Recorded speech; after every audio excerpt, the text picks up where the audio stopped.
హైదరాబాద్లోని బాచుపల్లిలో 49వ national junior kabaddi champions trophy నిర్వహించనున్నారు. కాసానే కౌసల్య బుధిరాజ జ్ఞాపకార్థకం ఈ పోటీలు నిర్వహిస్తున్నారు. కాగా కాసేపట్లో ఈ కబడ్డీ పోటీలు ప్రారంభం కానున్నాయి. ఈ నెల 4 వరకు కబడ్డీ పోటీలు జరగనున్నాయి. ఈ టోర్నీలో పురుషులు, మహిళలకు వేర్వేరుగా పోటీలు నిర్వహించనున్నారు. దేశవ్యాప్తంగా కబడ్డీ ప్లేయర్లు ఈ టోర్నీలో పాల్గొంటారని నిర్వాహకులు కాసాని వీరేష్ తెలిపారు. ఈ టోర్నీలో గెలిచిన టీం ఏషియన్ గేమ్స్ లో ఆడేందుకు అవకాశం ఉందన్నారు కాసాని వీరేష్. 4 రోజుల పాటు జరగనున్న టోర్నీ పలువురు ప్రముఖులు హాజరవుతారని తెలిపారు కాసాని వీరేష్.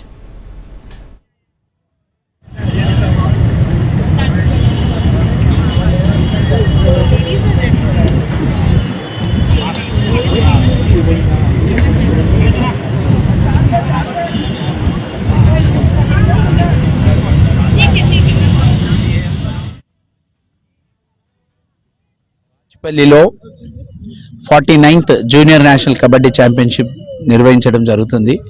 ఇక్కడ ఆల్ ఓవర్ ఇండియా నుంచి 30 మెన్ టీమ్, 30 గర్ల్స్ టీమ్, మొత్తం 60 టీమ్స్ పార్టిసిపేట్ చేస్తున్నాయి.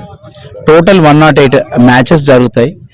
మన ఫిబ్రవరి 1 ఈవినింగ్ 5 o'clockకి ఇది స్టార్ట్ అవుతుంది ఈ టోర్నమెంట్. ఈ టోర్నమెంట్లో సెలెక్ట్ అయ్యే టీము ఇండియాని రిప్రజెంట్ చేస్తుంది వరల్డ్లో ఏషియన్ గేమ్స్లో.